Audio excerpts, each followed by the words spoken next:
Hello and welcome to the Sound Lab podcast interviews, unedited. On today's show, interviews from Grey Daze, JUKE, Alex, Kate and Francesca Fullilove, plus we throw back in time to chat to Kodaline. So without further ado, let's kick off with our first interview from Grey Daze. Had a chat with them to talk about new music and more, and this is what they had to say. So, Grey Daze, how are you? I'm wonderful. How are you, Jim? Good, yeah, not too bad. So we've been playing a new single of yours called Monster You Adore. Tell us a bit about the single, first of all. Yeah, wow. Well, let's jump right into the deep stuff. That's we we wrote that song. I actually wrote the lyrics for that song a while ago, and it was in a very, very dark period of time. And as I was going through this experience, I was starting to realize that all this pain that I have experienced over the past, few decades, I wasn't a fan of it anymore. I didn't want it to exist anymore. And I think it was kind of like the first time where I actually said that out loud, where I didn't want it. I didn't want the pain anymore. I had become so familiar with the pain, and it became a friend. It became comfortable. And I think I got to a point where I realized that the friendship was toxic. And the song is about breaking up with the pain and breaking up with the depression and what your thought processes are whenever you go through an experience like that when you don't want it anymore. Yeah, no, that's fair enough. And when it comes to writing music, and especially for you yourself, when it comes to the lyrics side of things, do they all have these deep meanings and that relate well to you, or is there times when they kind of relate to others, or kind of just need words to fit to the music, I guess? I think it's a mix of all of it. That's a really good question. I think that as artists and lyricists, you can take from a personal experience, but that can still have elements of things that you are experiencing with other friends or other relationships or something you're seeing in the news or a story that resonates with you. I think that inspiration can come from anywhere, but as an artist, I think it is very important that you connect and resonate with the story that you're telling, or else I don't think that emotion's going to be there. So, at least for me, it's usually an emotion that invokes a song, but that doesn't mean that I don't implement stories from friends and relationships into the art. Hmm. Yeah, no, absolutely. And you've now released a few singles since the last record, The Phoenix. Are we now gearing up to the next record? I believe so. We wanted to, obviously, you know the history. We wanted to respect the legacy and take this step by step. That's why we've taken our time. You know, I came into the project in 2020 at the end of 2022, and we didn't release our first single until 2024. So, or was that right? 2024? Yeah. But yeah, so we wanted to take our time with it. We wanted to make sure that this was audience driven, that we weren't trying to force anything upon anybody. And now that we've released four songs now, with Grade A's 2.0, I guess you could call it. And the response has been so good that we said, all right, let's go ahead. Let's put out the album. We've already got most of it written. And in all honesty, we had it written for a very long time. And we still continue to build that catalog. But yeah, I think it's safe to say there's going to be an album. Nice, nice. How is it sounding, and what you have created of it? Is it sounding how you wanted it to? Yes, it's sounding, it's more emotional than I thought it was going to be. It's connecting with the audience more than I thought it was going to. And to be honest, it's connecting with me more than I thought it was going to. I didn't know if I was going to fit the puzzle piece, so to speak. And it's because I think we did it so naturally and we didn't force anything. I think that the puzzle pieces are falling into place exactly the way that they're supposed to, and it's surprisingly more comfortable than I thought it was going to be. Nice. Yeah, that's great to hear. And obviously we're looking back to the legacy that Chester left with Grey Days. How much of a thought was his memory when it came to writing this record? I mean, it's always in consideration and it's always at the forefront of our brains. And even with the music videos that we're shooting, if you look close enough, you're going to see Easter eggs. You're going to see the history and the legacy of Grey Days in the videos and the content. And so there's a piece of us that are carrying this. Um, there's a piece of this that's being carried by all of us throughout every piece of content that we release. So it's it's it's the aside from quality of music, making sure that everything sounds good, looks good. It's the next most important thing that we respect this legacy. Yeah, that's great to hear. And I'd like to talk about the writing side of things as well. I know we've touched on the lyrics side already, but when it comes to the band approach to writing music, how much does everyone get involved? And obviously the lineup has changed even since you've joined. How does it work now with all the new members? Yeah, again, way better than I thought it was going to, because when you have a new dynamic, even with one new puzzle piece in the equation, it can change the entire dynamic. So, I think that there was just a period of time where we needed to figure out whose role, who's doing what role. And so there was a period where, some music was thrown around and it didn't come to light. And the newest songs that you have been hearing are just they were originally ideas that me and my producer came up with. And at the last minute, I thought to myself, let me just give these ideas to Grey Days and see if the boys want to do something on this. And lo and behold, that's what happened. They got a hold of the bones of what me and my producer created. They completely reconstructed the song and what they wanted to communicate on the song. And before I knew it, we had a collaboration.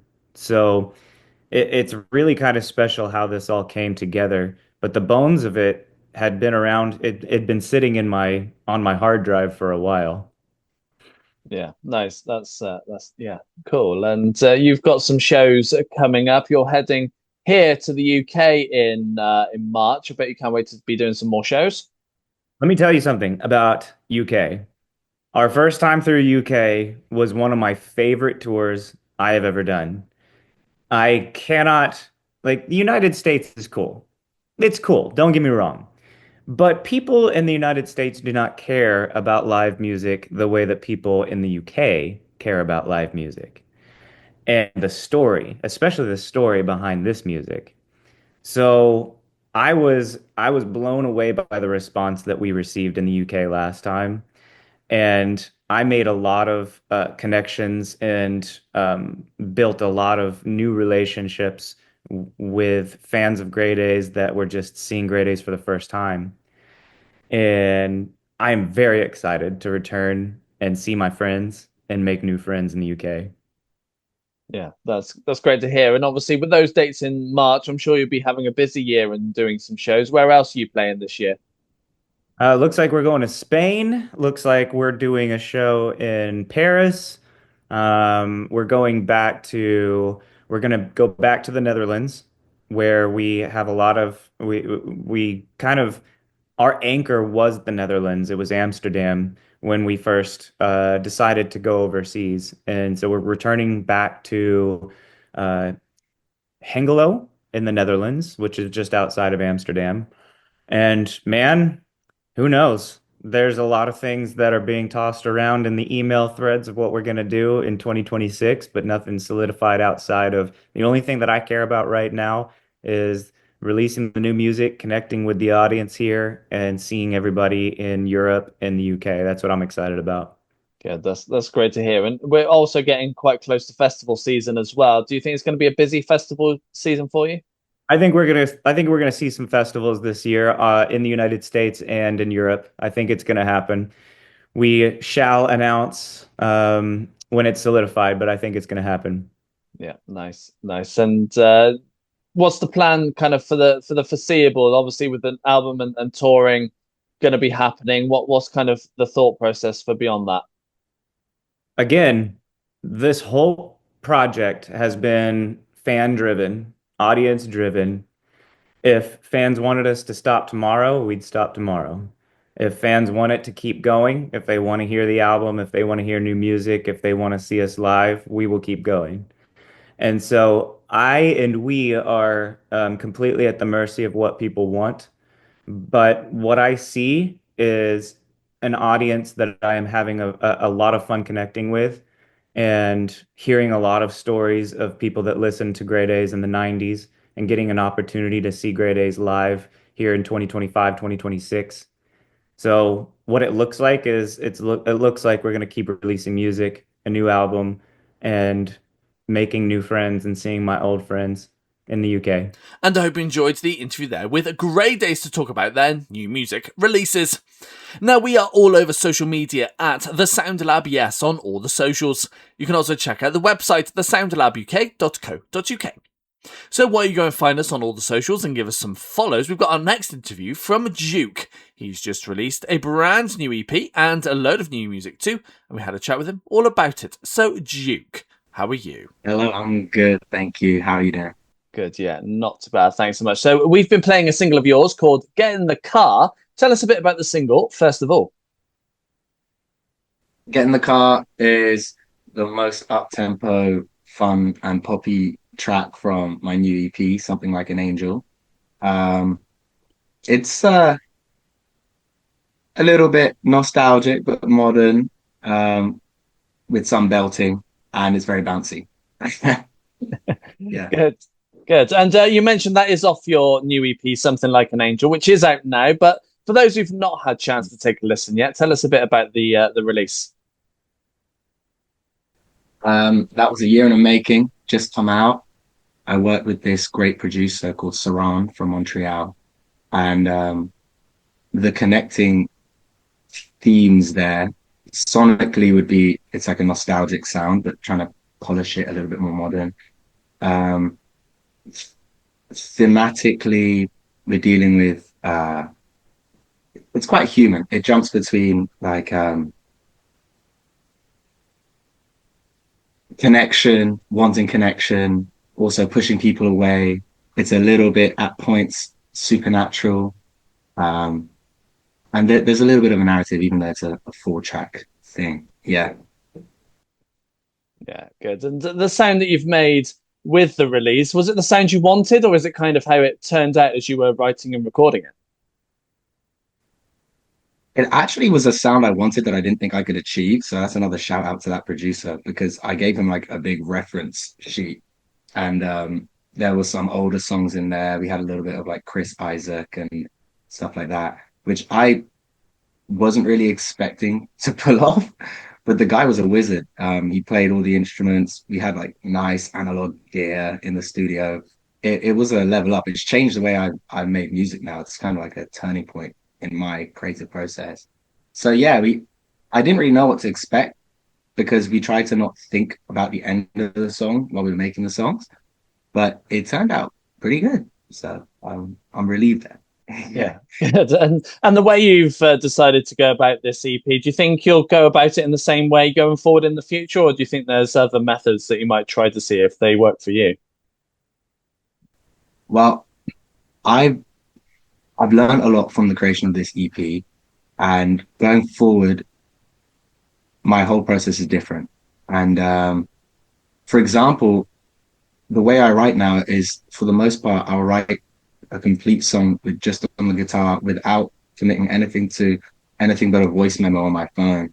And once a song is complete, then I'll take it to production. which is the complete opposite of how I started, which was all very like producer first, build a world. Ooh, what does this world sound like? What words fit in this world? So it's like no longer, it used to be all about the vibe, and then the song came out of the vibe, whereas now it's like the song, the narrative, the melodies, section one, two, three, and then let's take that to production. So yeah, it's completely changed how I'm going to make music. For the time being, I don't know, things change. Yeah. And what is it normally that kicks things off when it comes to writing a track? Is it normally a chord progression or a melody, or is it the lyrics that come first?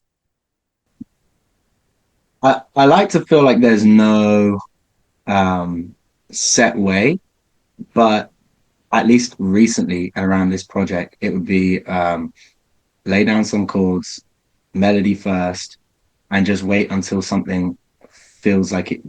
It's weird. If the good ideas feel like they didn't come from you, they feel like your brain switched off, and then you're like, oh, where did it come from? And then those are the ones that you want to chase. So usually melody first, and then sometimes if you're really flowing, the word will come out with the melody there and then. Um, so yeah, that's kind of the process.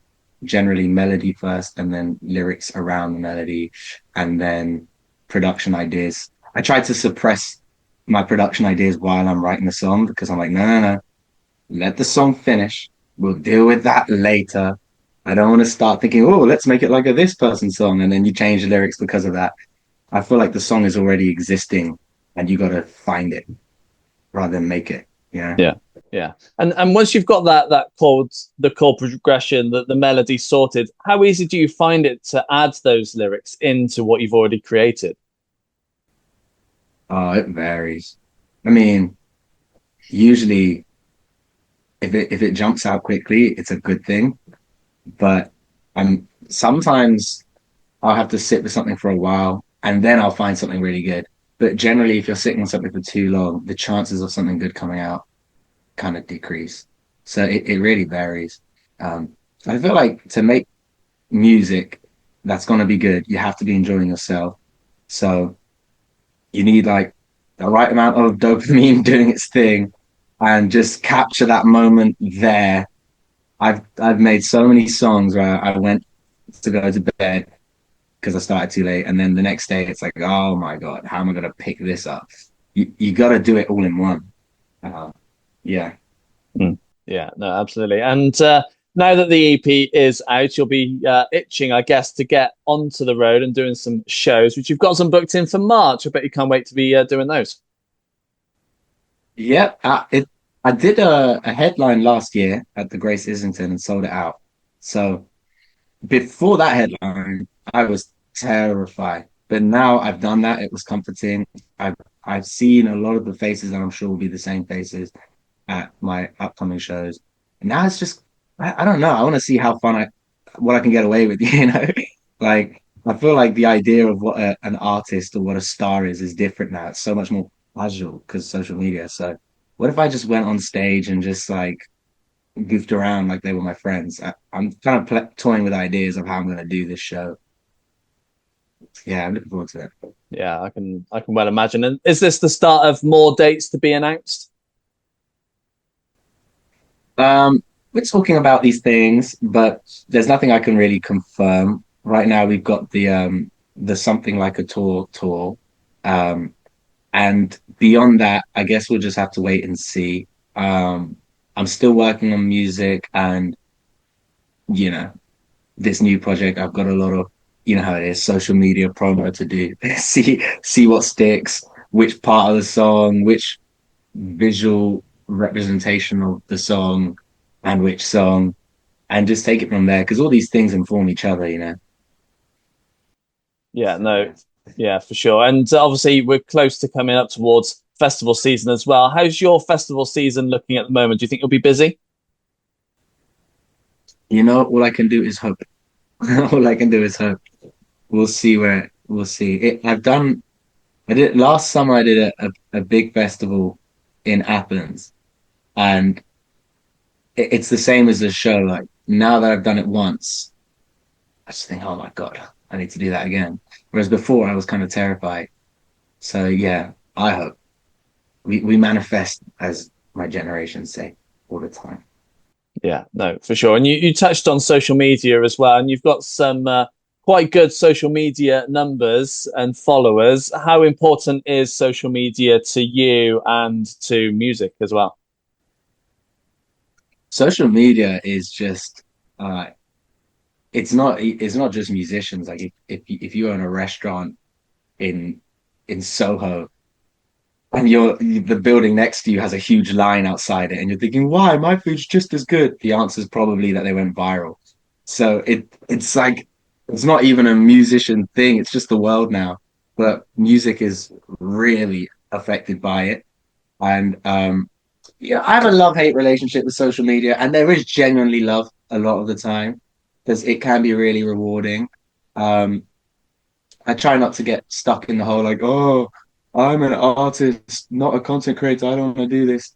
Because that's like the default setting for an artist, isn't it? To not want to do it. But if you can find a way to make it you, make it fun, which takes like a lot of just doing it, getting over any initial embarrassment, great practice at just being yourself, it can actually be pretty fun. So I'm optimistic now. I'm hoping that I can like just have it like a thing I do without realizing I'm doing it. You know, just part of the routine. If something cool happens, rather than thinking afterwards, oh, I should have filmed that, I just autopilot. Yeah, that would be ideal. And I hope you enjoyed the interview there with Duke to talk about new music and more. Now, if you're listening to us on Spotify, then you'll be pleased to hear we also have a fresh playlist. It brings you 150 brand new up-and-coming artists that we feel like you might just enjoy yourselves. And if you want to check that out, search Fresh by the Sound Lab on Spotify or click on the Fresh Playlist button on our website, thesoundlabuk.co.uk. So while you go and find the playlist to save to listen to a little bit later on, we've got our next interview from Alex Kate. Had a chat with her to talk about new music and more, and this is what she had to say. So, Alex Kate, how are you? I'm doing well, thank you so much. Good. That's great to hear. Now, we've been playing a single of yours called Boundary Boy. Tell us a bit about the single, first of all. Well, Boundary Boy is that idea that you're giving the kind of girlfriend energy, and the guy that you're with is just a friend, and they are very happy to have the kind of the boyfriend energy. And I basically wrote it about a particular friend of mine that was the case, and it took me 6 years to decide to say goodbye. And since releasing the song, I've heard so many people say I've had that same story, whether it's a boundary boy or a boundary babe. So I think it's a common occurrence. Yeah, no, absolutely. And you've released a few singles now since your last EP, which came out last year. Are we now gearing up towards another bigger body of work? Yeah, so it's an album. So this is the third single of the album, which I recorded with a guy called Mitch Parks, half in Nashville, half at Conk Studios in London. And it's been amazing working with such incredible musicians. And so I'm currently out in South Africa at the moment shooting some videos, and did a gig here in Cape Town. So yeah, the big body of work is on its way. Good. How's it sounding? Yeah, it sounded great. I'm really pleased with it. It's all good things come to those who wait. So it's been a while, but I feel like in my process, I've been able to kind of find my sound, and I really love it. Good. And the sound you've made with this record, was it the sound you wanted, or was it kind of how it turned out as you were writing and recording it? It's the sound I wanted, I think. So Mitch, the producer, was in London because he sort of tours with various musicians, and because he usually lives in Nashville, and we were doing a writing session, and immediately he was like, right, let's go for a kind of early Madonna, still with some Kate Bush elements, and maybe a little bit of Kylie coming in. And yeah, I feel like that's the kind of the sound. And then I guess thematically, there's lots of different themes that I draw upon. Some just fun, some emotional, some kind of slightly political. I hope they connect with the audience. Yeah, fingers crossed. And I'm sure you wrote more than what made it onto the record. What happens to those now? Do you consider them again down the line, or is it a case of starting afresh when the time comes? Great question. I think it really, really depends. I think I have an ethos of you can always write better. um, but also timing is key. So I've got songs that I wrote ages ago that might see the light of day later down the line. You just don't know. But yeah, we will see. I love writing. It's one of my favorite things to do. So yeah, watch this space. Yeah, and I do like to talk about the writing process as well. So for you, how do tracks normally start off? It really depends. So Boundary Boy happened after a therapy session where I was chatting about a recent guy friend. And then I realized that it was a kind of common theme in my life. So I sort of took that emotional energy and put it into this song, came up with the concept of Boundary Boy, and then took it to Mitch and we sort of refined it. That's kind of been the case for a lot of the songs on the album. I have had two other writing sessions with Mitch and another person. So Summer Suits, my first single, was with another person, Ivy Asher. But it's sort of, I don't know who it is, but some artist said that it is like I have a song floating in the atmosphere and I have to just grab it. But each time it has to come out of a strong emotion. So Maybe God Is Everywhere, that was my last single, was whilst I was in America and feeling so frustrated about the polarization and the politicalization of everything, and just yearning for love to kind of unite us, as cheesy as it sounds. But anyway, so yeah, they come out of this like frustration, and then it's just the finessing process. But that usually takes not very long, and then it's the kind of instrumentation and production process and everything, and that takes quite a long time. Yeah, obviously they're two different worlds really, where the lyrics and the instrumentation are completely different. How straightforward is it for you to kind of combine the two? Um, I see it like, I don't know about you, but the way I cook is I don't follow a recipe and I just smell things and think, oh, that could work, that could work. And that's kind of the same with music. I mean, I work with such talented people, so but my little 2 cents for these songs, because I kind of help in the production process, is I kind of, one of my tracks, I've got an organ in it that's coming out later. And that, yeah, it might have sounded weird at the time, but I love it and I'm really happy with going with that. So yeah, I think because I am classically trained, but I'm not a musician. I am a singer.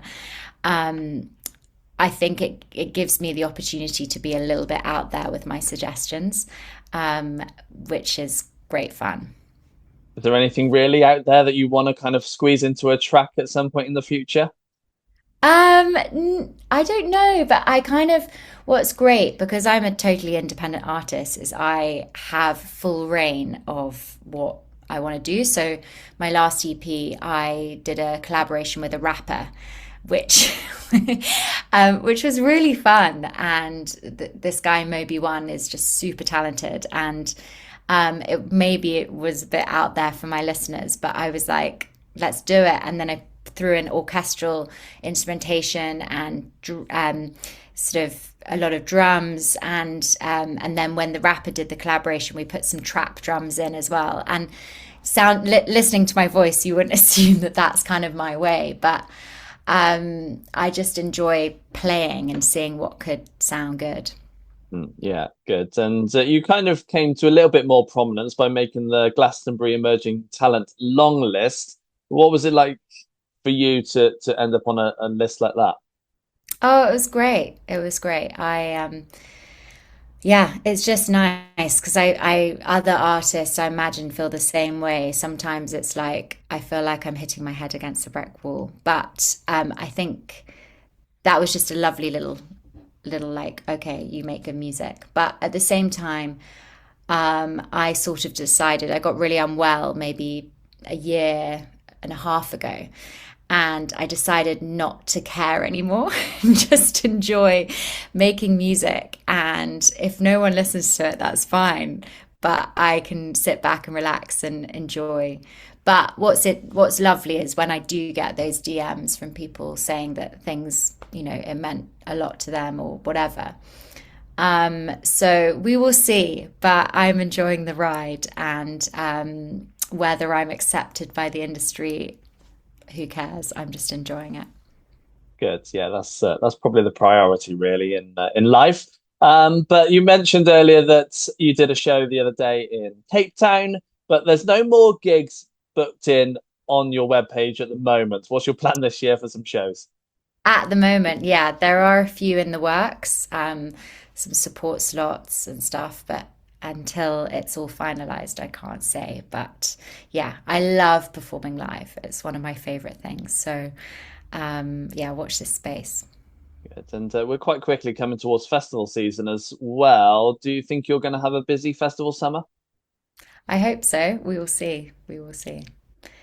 It's always a bit of a dog eat dog world applying, but yeah, we'll see what happens. And there's many places around the world that I'm sure you really want to play at some point. What's one place that you want to go and play at some point? Oh gosh, there's so many places. I have quite a few listeners in South Korea. I would love to go there.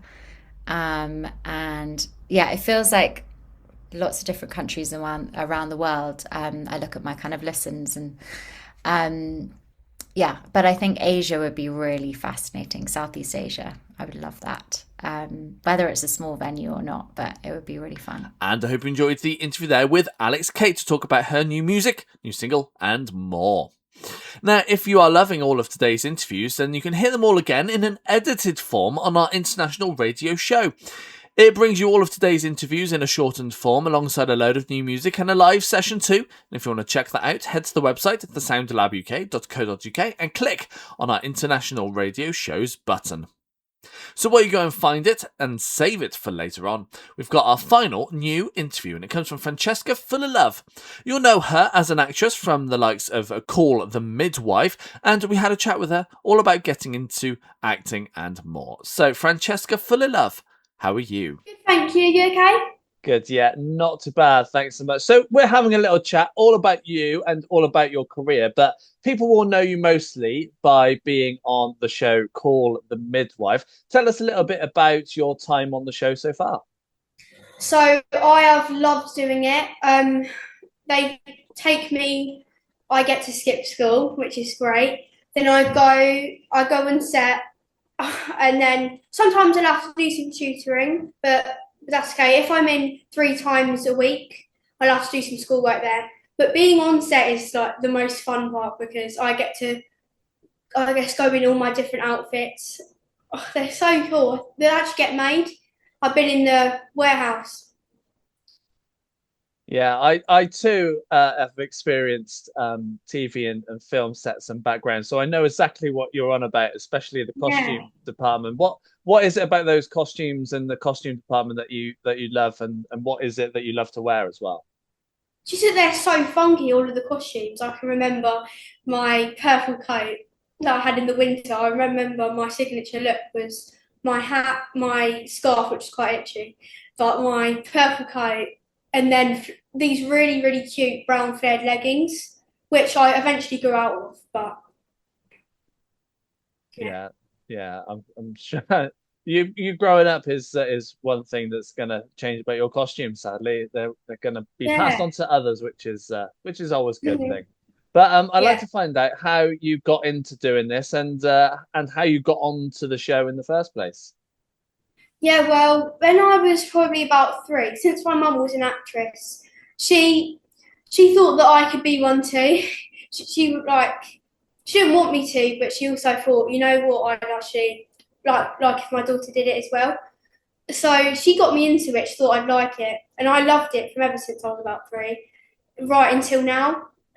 All these years. So she got me an agent. I was first at Kitsch. Now I'm at Ardent Talent, but I got a self tape for Call the Midwife. And it was just something where you think that so many people are going to go up against you And obviously you keep trying. Of all these self-tapes, I've done so many. And I thought, you know what, it's okay if I don't get it, but I thought I did quite a good self-tape that time. And they actually replied back really quickly. They said, you've been penciled in. I was like, oh, that's great, you can be in pencil. Then we got the call that I've got the part. Yeah, that's great. Did you have to go in person to audition as well, or was it simply the self-tape you had to do?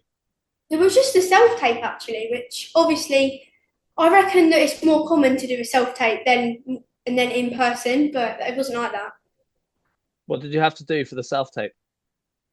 I think I can remember doing something where my mum was pretending to be Nancy, basically, my mum in the show. So I had to go, oh, I remember what it was. So she had to pretend to give me a present. And I'd be like, oh, thank you, mummy. And like that. Wow, yeah, nice and It's only straightforward. 7, I think. It sounds straightforward, but they're always looking for something in particular, aren't they? Yeah, I think I was about 7 when I did that self-tape. Yeah, and you've obviously been as part of the show now for a few years. What's next for you? Keeping going, I'm sure. Yeah, I'm really hoping that I can get something good.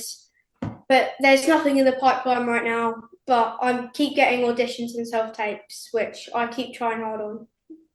Yeah, that's always the way to go. And you must have some aspirations of things you want to achieve. Where do you want your career to go? Well, I am hoping to eventually one day be in a film because I just sit at home and think, wow, I'd love to be a main character in a film. How special would that be? So, you know. Yeah, no, it would be absolutely special indeed. And I've taken a little look at your Spotlight page and seen that not only have you done Call the Midwife, but you've done some stage things as well, especially panto. Is that a route that you want to go down and try a bit more of?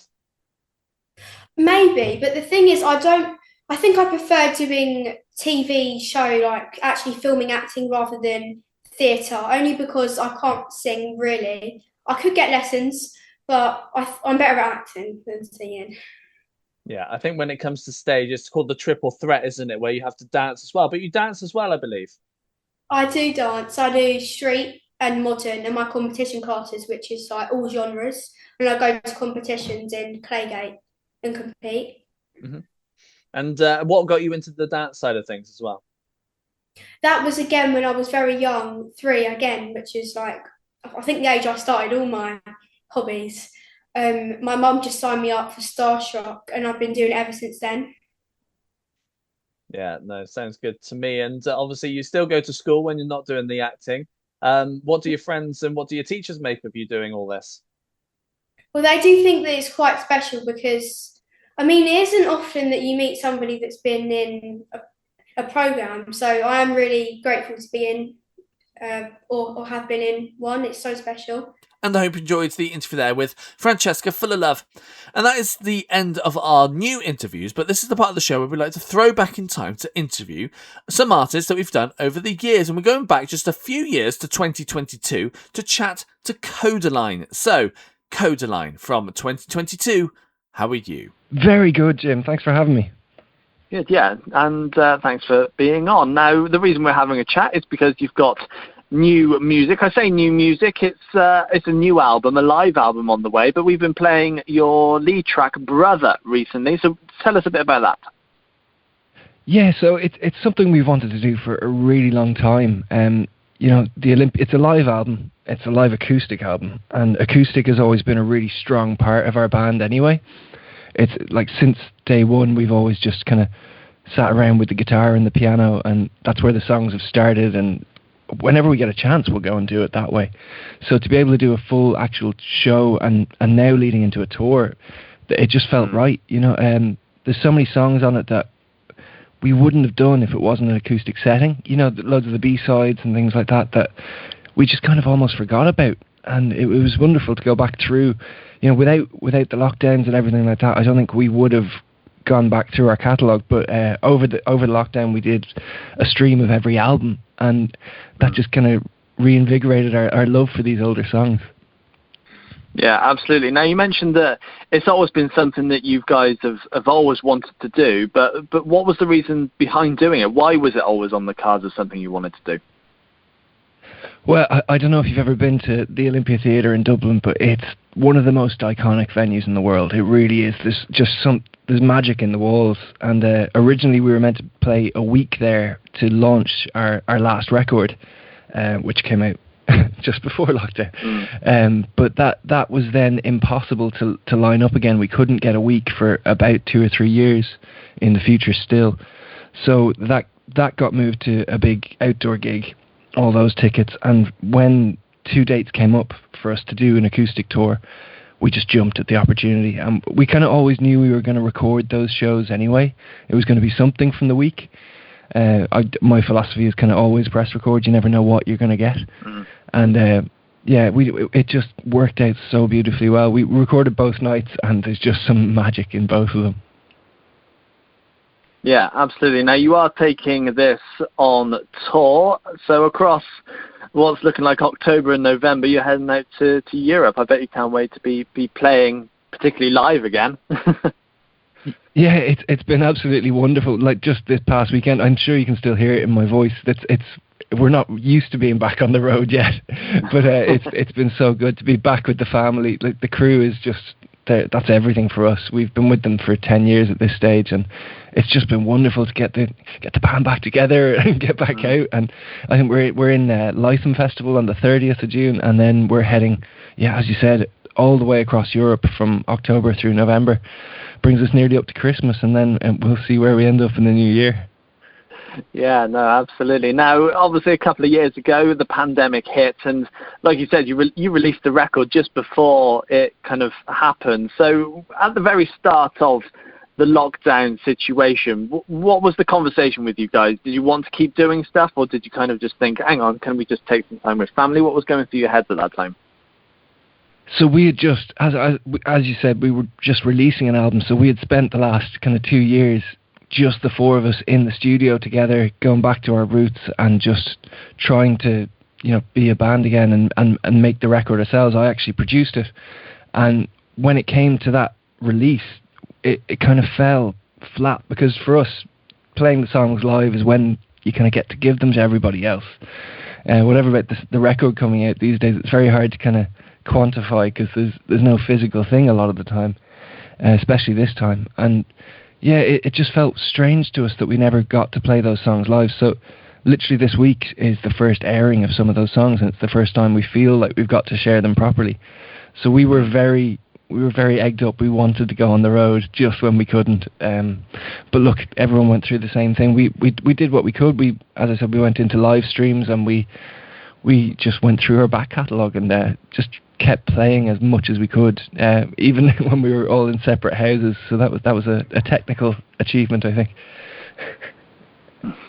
Yeah, no, absolutely. And you've got a few festivals coming up in the summer as well. But one festival that's happening this weekend is Glastonbury, the biggie.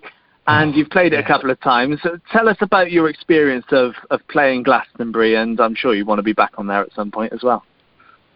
Oh yeah, it's the best in the world. It really is.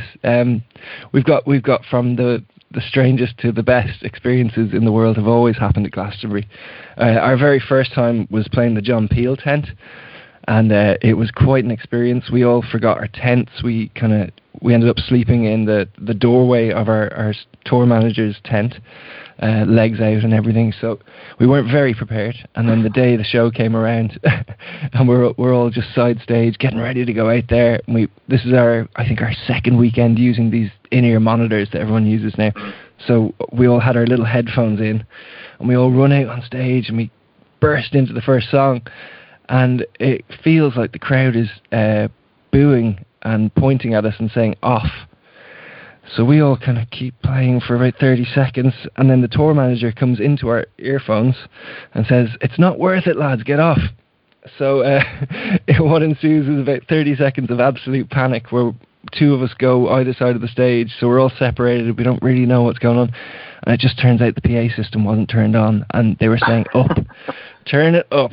So that was our very first Glastonbury experience. But we've had some wonderful ones over the years, like walking through the campsite, recording acoustic videos like we love to do, or playing the other stage and having just an army of Irish flags waving through the field. It was absolutely incredible.